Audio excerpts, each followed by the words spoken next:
Hey guys, how the frig's it going? Welcome to yet another one of these videos of mine. Today, our plan is figure out how the hell we're gonna hang this sleigh. So, we need to go through it. We need to take all the shit off the top and figure out where we're gonna hang the shed, the shack, the instant shack. A lot of you guys gave me some ideas that seemed pretty good. One of them was bounce sheets, like dryer sheets. Rodents hate the smell of it. So I like that idea. We're gonna use that idea. We're gonna put some bounce sheets in it, keep it smelling fresh, keep the mice out of it. I just don't know where we're gonna put it. Probably gonna hang it over here off of this wall for the time being. Now I was trying to figure out how the heck I'm gonna hang the sleigh, because the problem is the overhead rack. You know what, I could put it between here and there, maybe. It would probably have the length. We'll have to empty it out and see what we see. So I'm gonna get started on that. It's a little chilly out today, guys. It's super sunny though. Don't know if I showed you that. It's super freaking sunny. Beauty day. Got a little bit of snow left. Not much to write home about. Only reason why we got that snow is because the sun never hits there. And it's currently only +2, so it's kind of bullshit. And we got our typical stuff going on back here, which is not too much. So, yeah. Another beauty day in the bay, boys. Welcome to Easter long weekend. So, I'm gonna go ahead and clear out that sleigh and we'll figure out how we're gonna hang it up. I have an idea for the hooks. I've shown these on a previous video. There's 5 of them. And I'm thinking 2 on each side, and we should be able to hook underneath the lip of the sleigh and then hang it up high. That's my idea. Whether or not it works, well, we'll find out real quick. Luckily it's not heavy, so even though we got some bracing on this 2x6, she shouldn't put that much stress on it. We're also going to have it coming across to this one here, which sucks because it's going to block this light, which I didn't want to do. Maybe I'll put it, no, that's where my fishing poles are. I was thinking maybe put it across here. Could always move my fishing poles over. That's an idea too. Find a different location to hang them. I don't know, I got to figure out something because this thing's in the freaking way. Like, it's not really, but it kind of sort of is. And it'd be nice to have it sorted, so. Friggin' pitter patter time. I wore this on my back one time just for fun, and I guess I ripped the bag. Son of a bitch. Gonna have to learn how to stitch now. Fix that up. I just went digging around the house and I found these fabric softeners, great value, Walmart. I can't use these in my laundry because the outcome's pretty bad. I break out in a rash. Like, I gotta use special detergent for my laundry because I break out in a rash. I used to use the odorless free stuff and it's okay, but a long time ago on YouTube somebody sent me a care package, and part of that care package had detergent for babies, for baby clothing, and surprisingly enough, ever since then that's all I've been buying because it works great. So we'll see how well these fabric softener sheets do in here to keep the mice out, especially seeing how they have a point of entry now right there in the rip. That sucks, but not much I can do about that. I don't own a needle big enough to run thread that thick, so unfortunately we're gonna have to deal with it as it is. That'll sit there for now, so that should be good, but we'll have to deal with that mess as it is until I can get to somewhere where I can buy a needle thick enough to run thread that thick and re-stitch that hole up. As you guys may have heard, Ontario is back on lockdown. The lockdown actually starts tomorrow, the 3rd, Saturday. So yesterday was the last day you could do anything at Canadian Tire or any of the other stores that aren't Walmart, Amazon, or a food chain like independent grocers or Food Basics. So that sucks. We're back on lockdown. We have 5 active cases in North Bay, and they've locked down the entire province because Toronto is out of control. I don't get the logic on this, but yeah, whatever. Anyway, I'm gonna carry on with my garage. I got enough work to do for the next 28 days anyway, that I'm gonna need to borrow some tools from Dad to do them, but I got some stuff I want to do, so we should have enough to make content without having to be a little bit weary about breaking protocol, if you know what I mean. Anyway, let me get to cleaning out this sleigh. As you can see, we still got everything in here. I hope there's not minnows left in this jug. Oh, thank God, that would have been disgusting. You know, we got our Ozark Trail camping chair, which is going to come up really handy this summer for when we go camping. So I'm just going to put this over with the other one. Got our auger here, which I am so happy with. This thing here worked amazing, and next year it'll work amazing again. Oh, speaking of the auger, I still have the box for it. I thought I disposed of this. Oh, I'll have to do that. We got garbage in here. Because, you know, you don't leave your garbage on the lake. Take it with you, for crying out loud. Got some propane, which is good. 3 cans of propane here, which will be good for camping season, because we have a stove that runs this kind now. Oh my God. Yeah, I'm not even gonna open that. Guys, you wanna know what this? Oh, it's leaking. Ugh. It's all the friggin' chum minnows. That's going straight in the garbage. Not even gonna... It was only $1. It can go in the garbage. That's disgusting. Oh my God, that's disgusting. So the buddy heater can come out. I'm pretty sure that tank is empty. So I don't know where I'm gonna put this for the time being. I might make room over there on that wooden shelf. There's a couple cans of kerosene down below and a motion sensor lights. I can probably remove and fit the buddy heater over there. So let's see what we can do. Or maybe I can just set the buddy heater over here. Oh, the handle is just a little bit too long. Okay, so that's gonna be an issue. We'll find a home for it. For now, I'll just sit it down over here by the toolbox. We'll find a home for it. Don't worry. All right, well, everything else in here is pretty much lightweight. A couple minnow bags, and the rest I'm not even gonna worry about, like my fishing rods for ice fishing. The minnow net can come out because I might need that with this bucket. In case we use minnow for live bait, nice to have it available. Now the battle plan is how the hell am I gonna hang this in the rafters and not block any of my lights? That's a damn good question. Let me do some thinking. All right, well, instead of hanging it up in here, where I'm gonna be doing a lot of work this summer doing random things between building and other random shit, I'm thinking I get rid of that TV box and I put it up there. You guys, let me show you something here. See that Samsung box up? Can you guys even see that Samsung box up there? Yeah, you can. Okay, here's Pumbaa. Alright, whatever. I don't know if this still works. I've had this guy in my garage since forever. When you shoved food in his mouth, he would burp. And when you lifted his tail, he would fart. It was... Can you replace the batteries on this thing? Or you can too. That's pretty funny. I'm gonna put this guy aside. He's kind of awesome. He's been in the garage since forever, so I don't really want to get him out of the garage.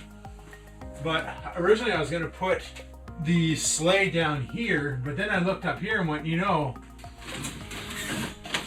this old television box has been up there since 19 Fish and Chips. Like, since I bought the house, this box, wow, okay, so since I bought the house, this box has been a home to mice. Yup. As you can see, wow. Sorry guys, I couldn't have gotten the camera. You guys heard that noise, right? That wasn't wind, that was a humongous flock of like 200 little birds that just ripped over the garage at low altitude. But this is the Samsung TV.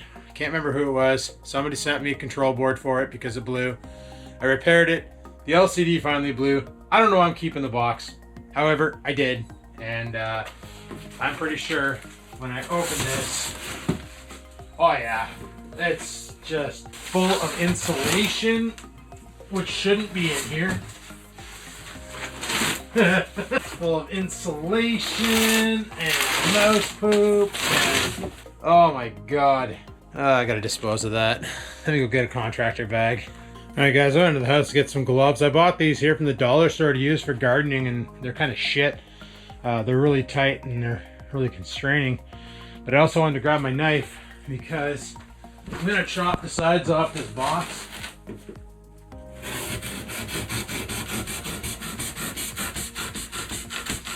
Mainly because they won't stay open. They've been closed for so damn long. So this television, I literally bought it, I want to say a week and a half after I bought this house. That was in 2006. So it's a 32-inch LCD display, not LED, LCD. Right around the time that plasma was like king, people were still buying those great big mother of all TVs. You know, those dual projection layered ones.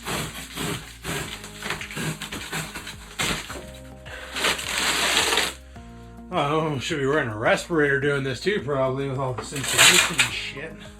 Mice.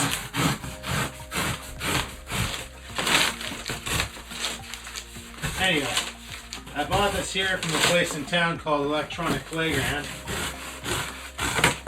which is, it was where I bought a lot of the stereo equipment for the Trans Am and the Ford Focus build. You guys never seen the Ford Focus build.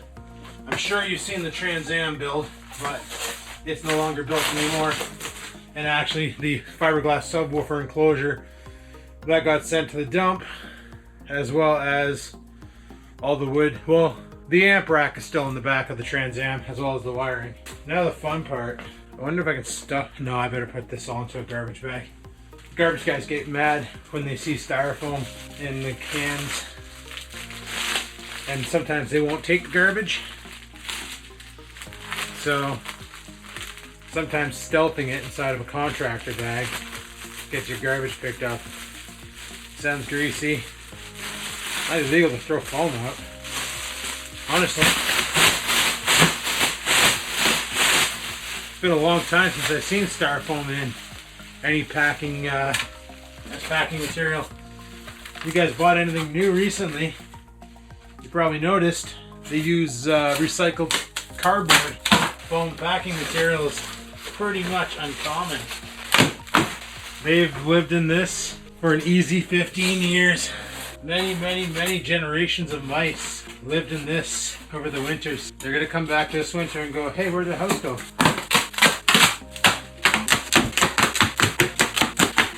Just noticed this up there. I'm gonna have to pull that down too. I'm thinking the sleigh shouldn't go anywhere once I get that pulled down. So where'd that broom go? Do one of these. There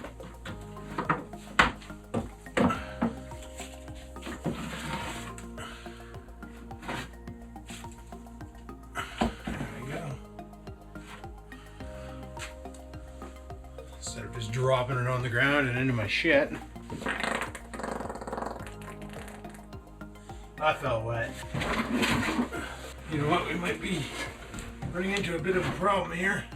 A bit of an oversight on how much space I actually put. Oh, dude. She just fits. Just fits. You know what? Shit, I'll take her. You know what? That's good. That's not going anywhere. That's perfect. Okay, that's freaking awesome. Sweet. All right, one project done. Didn't even need the damn hooks. I didn't even need the damn hooks. Damn it. Also, guys, I wanted to mention this drill press. You remember last year the issue we had was this capacitor. It's the starting capacitor. It pretty much shit the bed. It no longer does what it's supposed to do. So, I tried to get some around town, but the only shop that sold them in town got COVID killed. What I mean by that is the lockdowns and the shutdowns pretty much ended that business. So that sucks for that individual. No longer has a business and a way to feed his family. A lot of businesses are getting that. So I had no choice to order the part. I had to do what I hate doing, and I had to order it from Amazon because nobody in my small town, not a single shop that I called, was either open or had the part. And I'm telling you right now, I would have much rather have supported my local businesses during this time than to support a company that is already making so much profit. But I had no choice in the matter. I needed to get this drill press up and running, and the only option I had was mail order from China through Amazon, and it sucks. But the new capacitor should be here by the 14th. You guys are probably watching this after then. I don't know when you're watching this. Hopefully we get this drill press back online, back up and running, and good to go, because I want to use it for making lures this summer. It's going to be awesome. Anyway, I'm going to clean up my workbench. As you can probably tell, it's a freaking disaster. It's just, there's shit everywhere. So I need to deal with this. So I'm going to do that now. I'm not going to bother filming that, but I'll chime back in a minute. All right, guys, got my bench cleaned up about as good as I'm going to bother getting it, because I really don't care. Shooty misses. Jesus, Murphy. But, yeah, it's freaking cold out. I just finished spending like 15 minutes in the backyard with the pissy fun baitcaster again. Just chucking her, just sending it. And I realized something that I didn't realize in the previous video. I had, like, it separates right here, right? It's a 2-piece rod. Well, this was spun around once, so the line would actually wrap around and then go through the rest of the hoops, and I didn't know. And that's why I wasn't getting the distance I was. Holy crap, guys. Yeah, I don't know what the... Can you hear all the birds? Probably can't. I have no idea what the hell happened there. GoPro just died. It came back and said battery fault and then turned off. So I don't know what the heck happened. I brought it in the house and plugged it in and it would turn on, and then I think the battery just got cold drained. But anyway, like I was saying, I went into the backyard and started playing with the baitcaster again, and I discovered a problem is that, like I said, it's split shaft. This was turned around one whole rotation, so this line here was binding on the shaft here, and then was straight again up at the top. So when I was casting it before, like on the previous video, I was only getting like maybe 3/4 of the way down the yard, and I was really putting a lot of force into it, and I didn't understand what the hell was going on. And then I cast and I was listening going, why am I feeling vibration in the handle? Like, I shouldn't be feeling that much. Took a closer look and I found that problem, so I fixed that up. And now, so I fixed that up, and then it was still binding, and I realized on the hook keeper here on the rod, the line was down and wrapped around it and then back up. So I fixed that, and then it was like smooth as glass. Like, you press the button and it would just drop the lure. So I was like, perfect. So then I gave her a send off, and it went like crazy. Like, I friggin' fired it down into the hedge bushes. Like, I had to reel up, walk down, reel, because I tangled it around a branch in the hedge trees at the bottom. So then I was like, all right, let's try some finesse casting, because there's a couple casts that I've been researching for bait casting. One of them is the roll cast, where you literally roll and throw. So you start off and you roll it, and on the roll you send it out. And you can usually keep your bait low to the ground and skim it across the water. The other one I tried was the flick, which I definitely need a lot more practice with that one. And the last one I tried was pitching, but I don't understand the concept for that. Like, literally, it's you hold your rod out, you're not doing anything with the rod, and you're throwing the bait. But you're throwing the bait down, so it does a fling, and then you release your thumb on the spool when it's at its extent, and it'll swing out and then land. That's more of a finesse shot, like if there's a fish maybe 2-3 feet in front of you or whatever, like 20 feet, 10 feet in front of you. You know, you do a pitch just to put the lure right in its face so it bites. But I was gonna deal with this, get the bike out. I think it's dog shit on my tire, I don't know. I was gonna get the bike out and get it all situated and oil up the chain and clean it all up. I gotta figure out why the damn derailleur's doing what it's doing. I never dealt with that last year. Literally, if anybody out there is good with bikes, the way I fix it while riding is the moment I'm in 4th gear and she starts doing the chunk, cha-chunk, cha-chunk, like it's chain skipping, like something out of alignment, I put it in 7th gear. I keep it there for about a minute or 3, and then I can go back into 4th and everything's fine. Something's moving. Something's obviously moving, putting it out of alignment. I know it happened after I did those trail runs in the woods. I hit something, I banged something, I loosened something, I bent something. One of those, or all of those combined. And the thing is we got a couple pieces of that tree here that we're gonna make some lures out of. This actually almost has the right profile that I'm looking for. I figured why not, instead of doing nothing with it, let's do something with it. We'll make a bait. But anyway, guys, I'm gonna go ahead and shut her down here because there's nothing else going on as far as cleaning up the garage goes today. We are good to go. Everything is ready to rock, so that's pretty awesome. If you're wondering why I put this jacket on, it's because I was literally in the house trying to find out what the heck went wrong with the GoPro. Turns out the battery got too cold and shut off. It is a cold day today. Don't let that sun fool you. She's a bitter cold day, but warmer days are coming. Can't stay cold all the time. At least I freaking hope not. Anyway, people, thanks for watching. Hopefully you enjoyed today's video. If you did, click that like button. Any questions, comments, concerns, down below the go. And until next time, guys, remember, live to win, never give in.